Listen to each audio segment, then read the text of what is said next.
This solar eclipse is happening on the 12th of August, 11:07 p.m., where the moon and sun will come together in the sign of Cancer, Karak Rashi, and in the nakshatra of Ashlesha.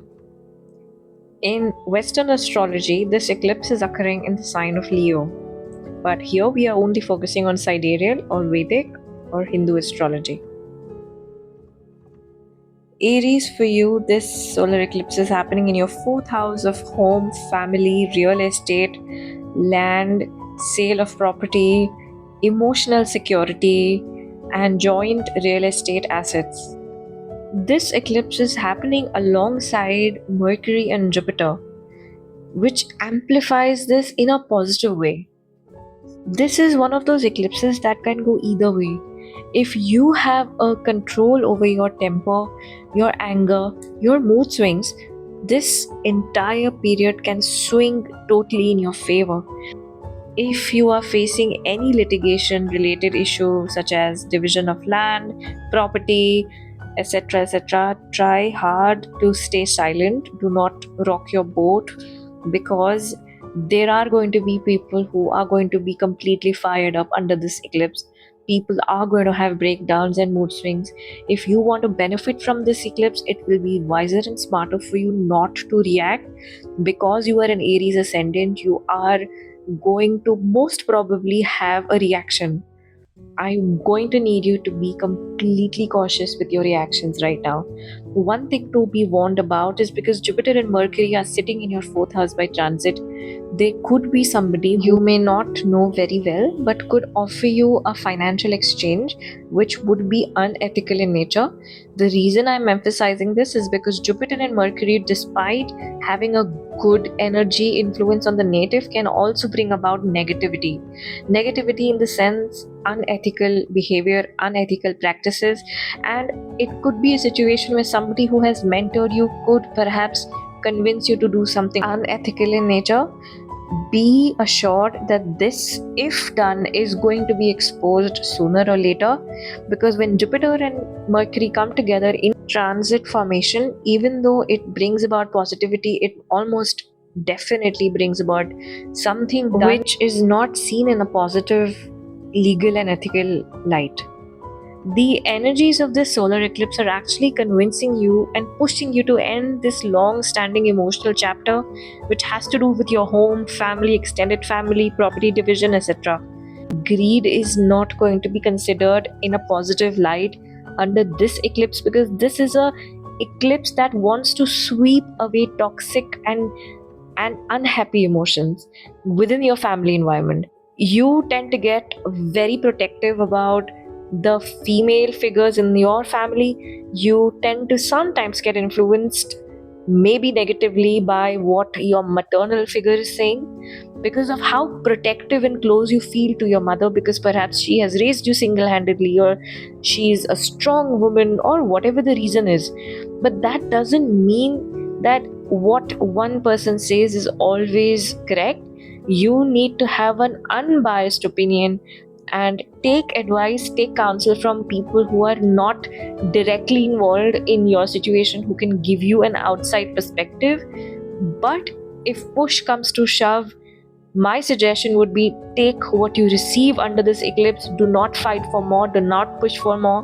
Sometimes the best decision is to just completely detach and cut off from a situation so that one could progress and one could have the new creeping into your life. So if you're smart enough, you will allow yourself to take on these new energies being offered to you and run with it. For others of you, this could be a final conclusion of a long-standing family battle where you decide to take the stand and decide to walk away. This does not apply to everyone, but it does apply to very difficult family situations, such as the wife and the mother having a battle between themselves for years with no conclusion being reached. This impacting the children and one's own mental health. If you are the person inflicted in this scenario, it is a wise decision to take an objective call and move out with your family, as well as Keep visiting your mother and father intermittently so that they do not feel left out. Dealing with emotional complexities is what you're going to be pushed to do under this eclipse. Do not run away. If you are evasive, you are going to get a very bad hand in the next 1-2 years, because Saturn is heading into debilitation, and this eclipse is the perfect time to clean your environment, take a stand for what you feel is right, and prioritize your physical health and mental health. If you are a student, you might come to decide that you are unhappy with a certain tuition center, you are unhappy with a certain behavioral characteristic of your parent. This is a great time to bring these issues up. Either go directly, talk directly with your parent, or have a school counselor approach them and try asking them to deal with the adults in the family in an appropriately healthy manner, so that your mental health is not coming under direct impact. For those not able to do this, I strongly suggest to talk to your parents and tell them that you are not feeling good, you need therapy, or it would be better if you'd go for boarding school so that you could be away from the difficult and negative energy at home. There is a lot of emphasis in your fourth house of mental health, mental peace. So this is the exact time where you need to prioritize this. For the rest of you, if things are not too bad, this is a great time to start journaling, to talk to someone. I would suggest a professional rather than a friend, especially if things are very personal. And for the rest of you, you need to amp up on your nutrition and diet. There could be a problem of eating disorders crop up, especially if you are a vulnerable person. Do not compromise on your health. This eclipse is going to highlight eating disorders of any kind. So if you have had bulimia or anorexia in the past, this could get triggered under this influence of this eclipse. Please seek medical help, or talk to a psychologist or a nutritionist, or talk to your parents that you require this assistance. And if that is not possible, talk to an elder friend, an elder sibling, or perhaps a school counselor or a school teacher. If you have been facing a lot of financial problems, please do not even think of running away from the situation. Talk to somebody and ask for family assistance. There is a high probability that you may not end up getting a bank loan this period. So try to talk to a family member who could connect you with perhaps a financial consultant who could help you enough to align or structure your debt, so you could end up structurally paying your bills off. But running away is not the solution, because this eclipse is going to ensure that you receive flack for it if you run away from any financial dues.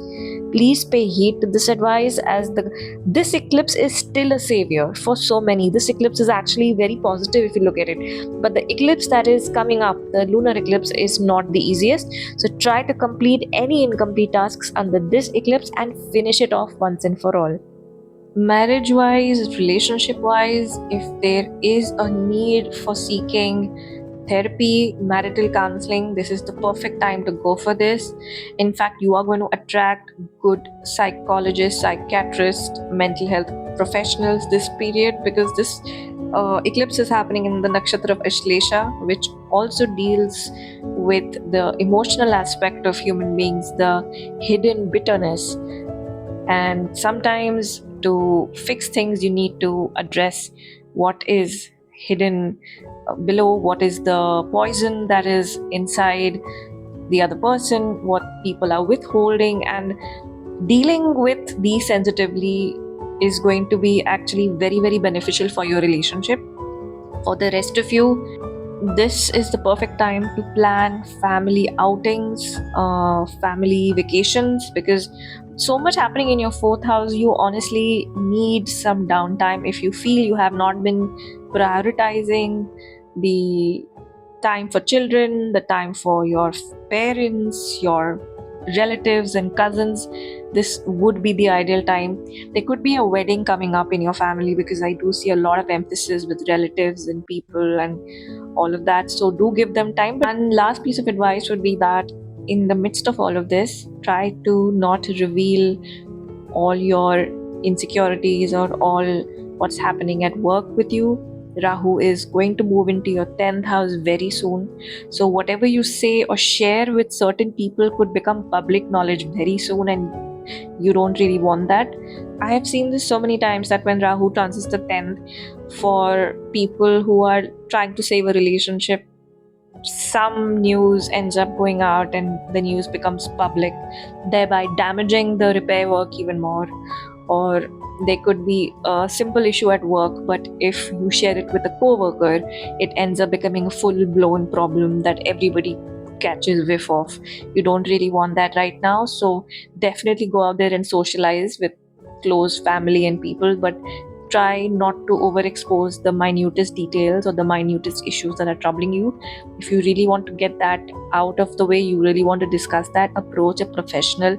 It could be a mental health professional, it could be a psychiatrist, it could be a gynecologist, it could be a skin doctor, it could be a nutritionist, anybody who is a neutral figure.